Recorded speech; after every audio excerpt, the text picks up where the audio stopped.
símbolo ario de la cultura del sur de la India y que representa el giro de todas las fuerzas, el poder, el fuego, la rotación de la Tierra. All right, so let's understand what the ancient swastika really is. So you can see it here, but this is what it is. Obtener los dos ojos del mundo y así controlar el del medio. Entonces de esa manera trascendieron en el tiempo. One of the things that the reptilians are very good at is mind control. If a royal reptilian like this one looks into your eyes,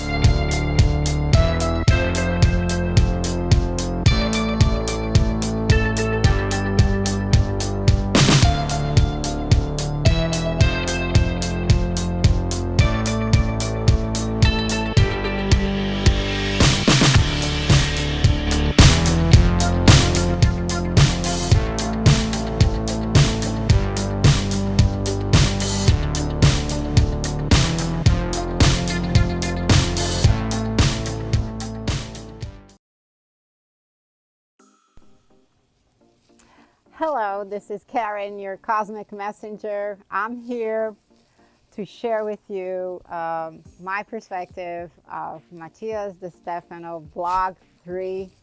Once again, it was so exciting. I was like, okay, I want to share that with everybody to see if they agree with the perspective that I understand of the information he's getting, and then compare it to information that most of ufology is aware of that is actually happening there in Antarctica.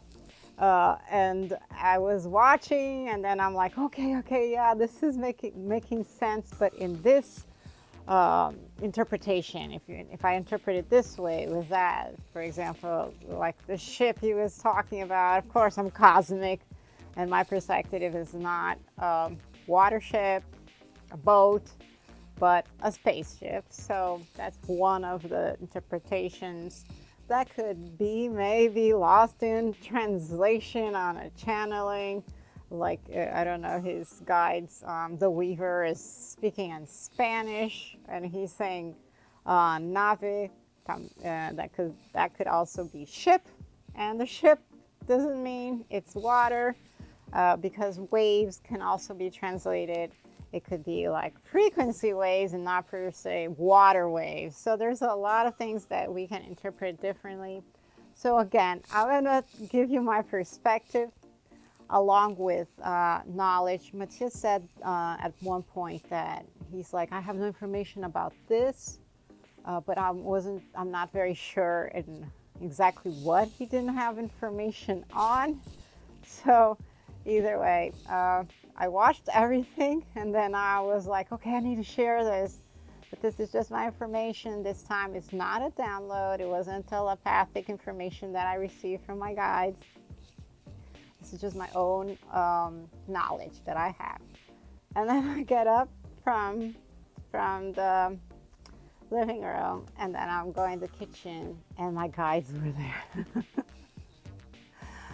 there. Like, not there at the kitchen, meaning like with me, like, because I see them at the corner of my eyes, like orbs of light, and they were kind of giving a validation of the information that I had in that sense, that and that's what it meant. So I'm even more eager to share that with you with some images, so it makes it more understandable, because it also involves scientific concepts. So it's not just, people's imagination. It's actually mathematically proven concepts. Therefore, watch the next part, and we'll go from there. Oh, and by the way, how do you like my tree? I still have my Christmas tree. It's been so cold up here. I'm in New York City, but across from New York City, which is called Jersey City. I'm looking at the Wall Street downtown view, so right across from it. So when Matias was talking about New York on the past video, like I'm a New Yorker basically. work there, and I'm like 7 minutes away from it by subway. Anyways, so yeah, as long as it's cold outside, it's been -10. Yeah, -10 Celsius or 14 Fahrenheit. And it snowed, so yeah, I'm keeping my tree as long as it's cold outside. So hope you like it. And next, watch my video next. Ayer nos reunimos en una ceremonia para hablar con el tejedor. Y la historia es fascinante. Lo que contó, la configuración que se armó, fue fascinante. Voy a escribir la historia porque es muy larga de explicar, pero la esencia de lo que compartió es lo siguiente. La Antártida es como el centro o eje de la conciencia planetaria, pero describió la Tierra como un barco que tiene un sistema de navegación. So the weaver tells Matias that the Earth is like a ship that has a navigation system. On my perspective, again, it's a spaceship, in the same sense that the Merkaba is considered our spaceship. We have our torus field going around. The navigation system is the magnetic field. So we have our chakras being our magnetic field, and therefore the Earth also has its own magnetic field and its geometry, and therefore it also has a Merkaba of its own, its spaceship. So here you have the navigation system, which is the magnetic field itself. It starts from the center, goes up, and then around the torus field. And then you have the other, here is just pointing on the opposite way because this is how the needle points on a compass, but it's not how the magnetic fields actually go. As you see here, everything has its torus field, from a simple rock to a big rock, which would be the planet Earth, and humans in between, plants, animals. And here you see the torus field, and it starts from the middle. As you see, there's the little coil, and it opens up a vortex. I'll explain further ahead why it starts from the middle. Our physical reality ignites from there. In the human, we call it the heart center, where that physical reality comes through the vortex in the heart center. And here then we activate our Merkaba, which is our spaceship, and we have a spaceship, and the Earth the same way has its own spaceship in that sense. We're talking about our geometry, which is ignited with the electromagnetic fields. So here you have the illustration of both the person in the Merkaba and the Earth with their own spaceship. Pero necesita un capitán. El capitán del barco es la conciencia. Entonces, Filé, el corazón, el sentimiento, es el corazón de la tierra, mientras que Sofía, es la cabeza, el pensamiento. El conflicto entre corazón y mente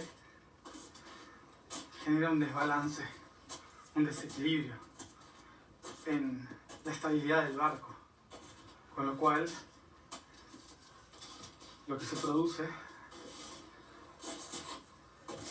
es que en el mar del tiempo el barco está perdido y va repitiendo en loops, se va perdiendo en las olas porque no hay un capitán. Todos estamos fuera de nuestro eje. So if I understand correctly, the weaver tells Matias that the boat that he's talking about has no captain. Again, this is just my perspective, my point of view. it would be more plausible to understand it if it's a spaceship. The spaceship has no captain, and you can see here that in a spaceship, the captain and then the center is where the fuel is. There's 0 point energy that runs, again, it's this always in the center, forms the torus field. So you can also understand it in a person, also the heart and mind, as he is talking about Philet and Sophia. So the mind and the heart, they're running their magnetic field, and they need to be in sync, and then they're not connected. You can see how the magnetic fields, then they don't interlock together here. So in other words, since we are simply a neuron for the planet, and you as a neuron do not have your circuitry, your magnetic field running and flowing in the right energy flow, so you can have the energies coming from the I and the M, meaning both polarities, positive, negative, flowing through you as well. That's how you get your kundalini, through your root, and then the crown, you connect to the universe. So if you don't have that circuitry in order, you as a neuron will be shut off. Therefore, the planet is kind of lost because the neuron is not functioning well, right? So he explains that, you know, the spaceship, or he calls it the ship, right? The boat, I'm sorry, the boat. The boat is off. Yeah, because we, as the neurons, we are not connected. We are, therefore, causing this distortion to happen in the fabric of time. Estamos fuera de nuestro eje. Entonces, decía, los dos ojos son los que Polo Norte y Polo Sur buscan calibrar. Pero en la historia que contaba, decía que Polo Norte, el polo magnético norte, se está moviendo y el del sur está atrapado. Está atrapado en un concepto y tiene que ver con la cruz suástica de los nazis y todo el control de Europa tratando de obtener Antártida.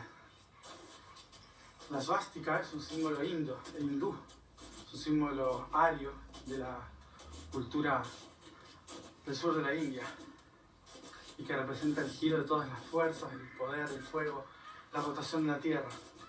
All right, so let's understand what the ancient swastika really is. You can see it here, but this is what it is. It's a plasma formed from 7D. So it's known as the chiral. And it's the symbol, it's the pattern that is formed as physical reality is being created from 7D to 6D. So here you have the dimensions that he drew, and inside the box there you can see the portal that is forming as creation comes from 7D, and 6D is where physical reality then is created. So you can see this spark, this force of creation here in mathematical graph that Dan Winter created. So if you look at the center, you see the spark of creation, the chiral, and this is the grail. In the case when it goes through the DNA also has a portal that what you see is then therefore the encasing, the grail, the container of where physical reality is initially formed. The real Holy Grail. His three-dimensional version of the Osirian symbol starts with the vector equilibrium, a perfectly balanced force field with 12 equal energy lines radiating out. They stabilize its center like the 12 spokes of a wheel. The primary pattern of balanced energy flow around this structure is the torus.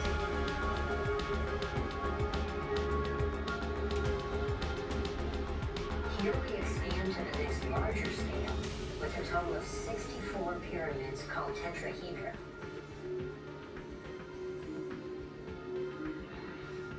If we then put spheres in, representing the toroidal energy field surrounding each of the pyramids, and then we drop away the pyramids, we end up with a matrix that is, amazingly, an exact overlay for the Osirian icon. A three-dimensional model of the same pattern that was burned into the rock wall of the Egyptian temple thousands of years ago. La swastika es un símbolo hindú, es un símbolo ario de la cultura del sur de la India y que representa el giro de todas las fuerzas, el poder, el fuego, la rotación de la Tierra. Y tiene su opuesto, obviamente, en positivo y en negativo. Uno de los aspectos lo que hace es expandir y el otro contraer, ir hacia adentro. This is the phase conjugation that I showed you before, the clip from Dan Winter. And basically, this is the compression. This is what happens. The flower of life, source, God, however you want to call it, the universe, the geometry of it. It compresses and expands, compresses and expands. It's like a breath, in and out. It's just that this breath takes in the same now. It happens in the same now moment. It's hard to understand in our perception because we see everything in a linear time. But as you understand, since Source is the all, it's just happening in the same time. It's just that we are experiencing life in a linear space-time. And that compression happens as well. Again, in the middle of your DNA, or I'm sorry, in the middle of your DNA strand. So there's a portal there. So this is what's happening there, and that's why it's called there's an antenna. So the antenna happens through there, as you communicate through the portal of source, you could say, between the quantum field and the physical reality. So that's the portal in between those realms. Physical reality versus the all, where the quantum field is. So that's the 7D we were talking about versus 6D reality. As we are talking about the phase conjugation, please watch my next video where I explain in details, more details, what's happening with Antarctica, why this is a node that is tuned to a different frequency, and I explained this whole diagram that I did, and has to do with this pattern as well, which we all have within core, heart center of DNA. And we'll talk about the weaver as well. All right, watch the next video. So let's move on to the next slide. Entonces, los nazis utilizaron esa cruz, que es el símbolo de la expansión, para crear un imperio. And we're not talking about the Nazis in Germany expanding. These were the Nazis that went to Antarctica after the war, and with the help of the reptilians, they expanded, yes, but to other planets out into the solar system with what they call the dark fleet, creating bases on the moon and beyond. Therefore, the extraterrestrials were the ones that taught them what the chiral and now swastika, ancient swastika was. Un imperio que, en definitiva, llegó al punto de decir, quiero abarcar también el tiempo. Entonces, lo que el tejedor decía es que esta historia yo no la sé de verdad. Esto es algo que los invito a investigar porque no conozco, no tengo ni idea. Lo que el tejedor dijo fue que los nazis, no todos, pero bueno, una parte de los nazis, se dieron cuenta de que el poder más absoluto para poder dirigir un imperio es la mente. Entonces empezaron a estudiar todos los seres que controlaron la mente, que lograron dominar la mente. Entre ellos, obviamente, Hermes, Thoth. Entonces, al aprender cómo manejar la mente, entendieron el sistema de navegación del mundo. Y por eso sabían que tenían que obtener polo norte y polo sur, Thule. If I hear Matias correctly, he mentions Thule, and that's the secret Nazi society. There was another one also called Frill. They both had psychic mediums who were channeling information from Aldebaran system from a reptilian base over there. So getting to know, to understand how to channel, and that's the power of the mind within. You can contact the universe, you can channel, you can have information from other beings, other consciousnesses, and that's the power of the mind. Contacting Thoth, for example. Better said, connecting with that intelligence, that consciousness that is out in the cloud for you to download, in other words, to connect with. So they started to study that, channeling, remote viewing, telepathy, because that allowed them to acquire wisdom, and that's power. And like any tool, you can use it for positive or negative means. So the Nazis in these two secret societies were channeling, getting instructions on how to build spaceships. And these psychics were actually ETs, humanoid ETs from the Pleiades. These ladies came here to be able to stop the Germans from actually developing nuclear weapons. ETs don't want any humans blowing up any bombs because it affects the construct of space-time, and therefore it affects everybody else. They were getting close to that, so they said in exchange for that help, they would then agree to stop delving into the nuclear energy program. In return, they would be given access to have spaceships to actually be able to build their empire off-world. And so they did. The Nazis came to a point before the ETs arrived. The Nazis went to Tibetan monasteries and stole really, really ancient manuscripts which those monks guarded that were kept in at the monasteries. They acquired all of the secrets on how to be able to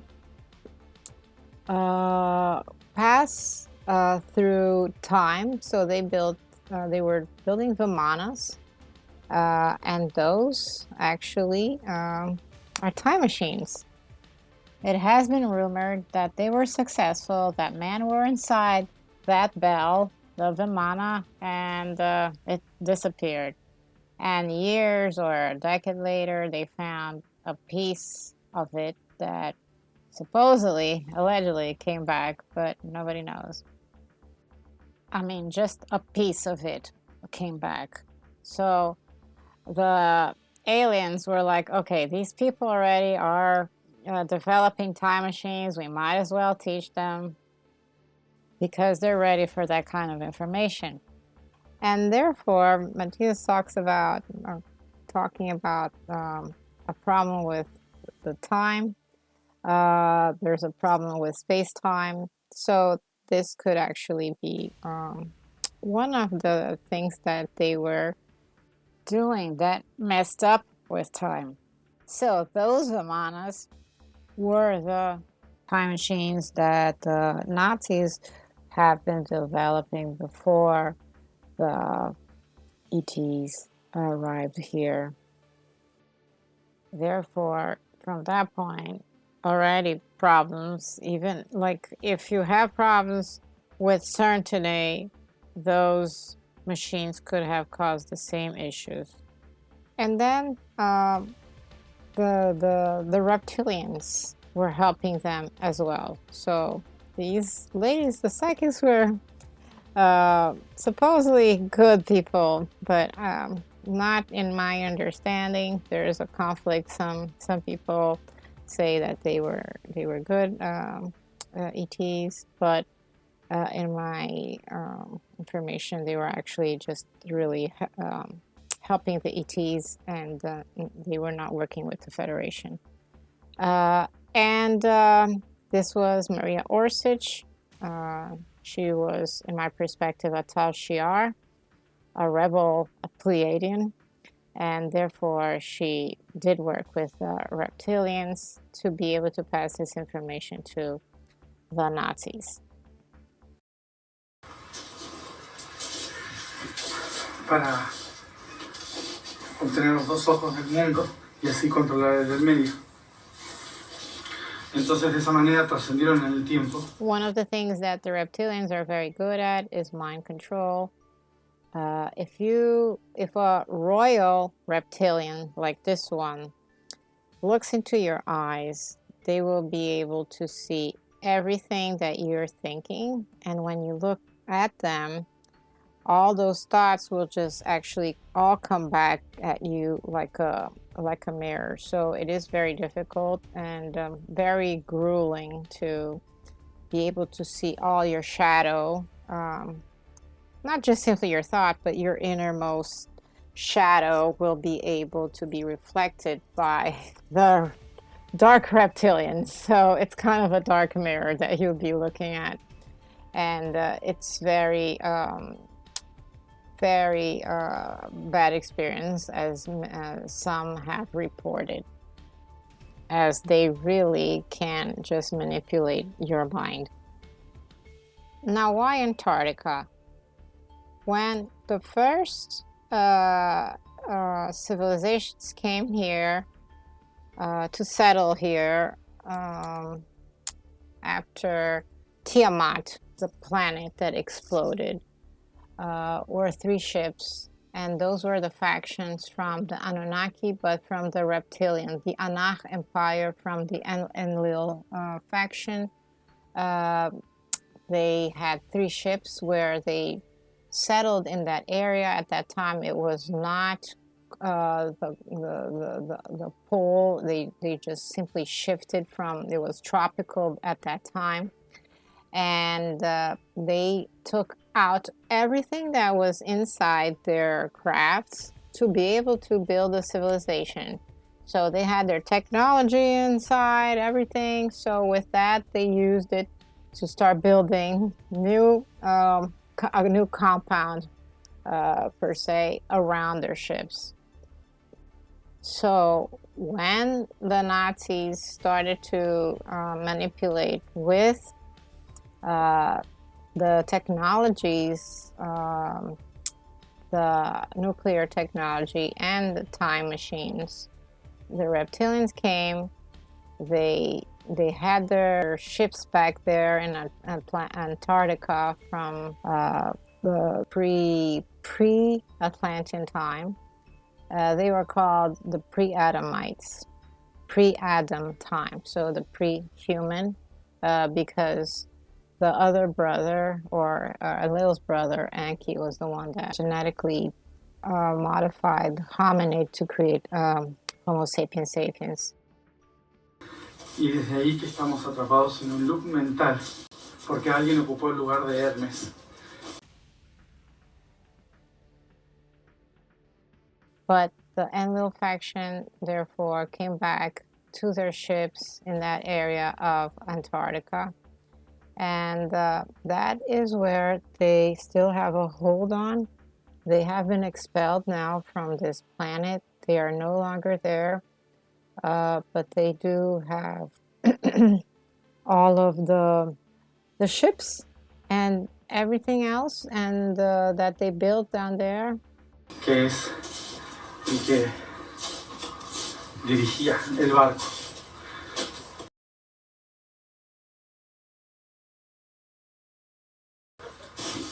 ¿Qué pasa? Que si ahora nosotros empezamos a querer salir de este mundo, expandirnos a otros mundos, entonces el veneno de haber perdido el eje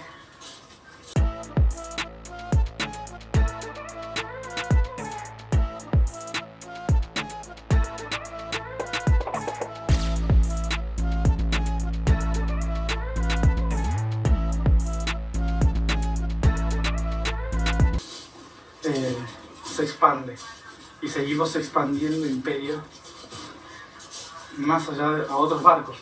Nos volvemos piratas interespaciales, básicamente.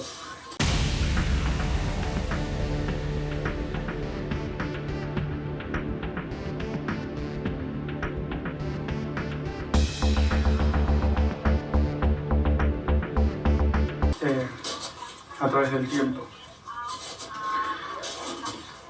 Entonces decía, ¿dónde está el capitán del barco? They have bodies down there. And that is something, in my perspective, that Matias has to heal. I know Elena, Danaan, and Corey Good, Corey Good went down there in an egg-shaped craft with the Anshar at the time when he was in contact with them.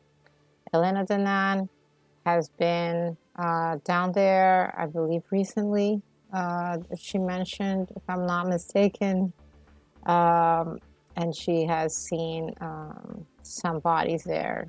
So correct me if I'm wrong in the comments, but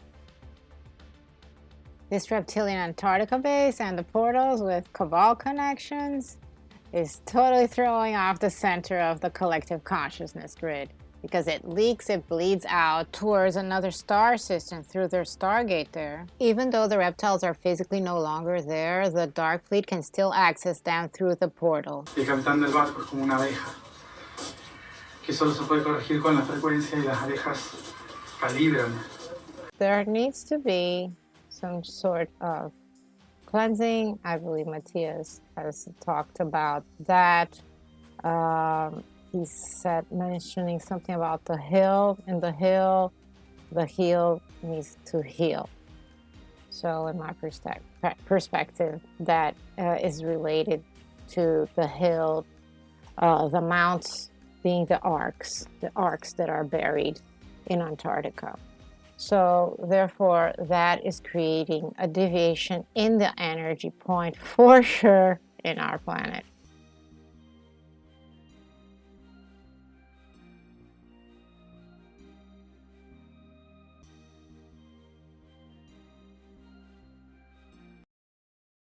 Esa frecuencia, dirigiendo en qué línea de tiempo correcta hay que ir.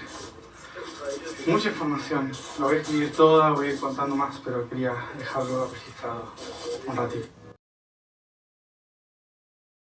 Okay, bye.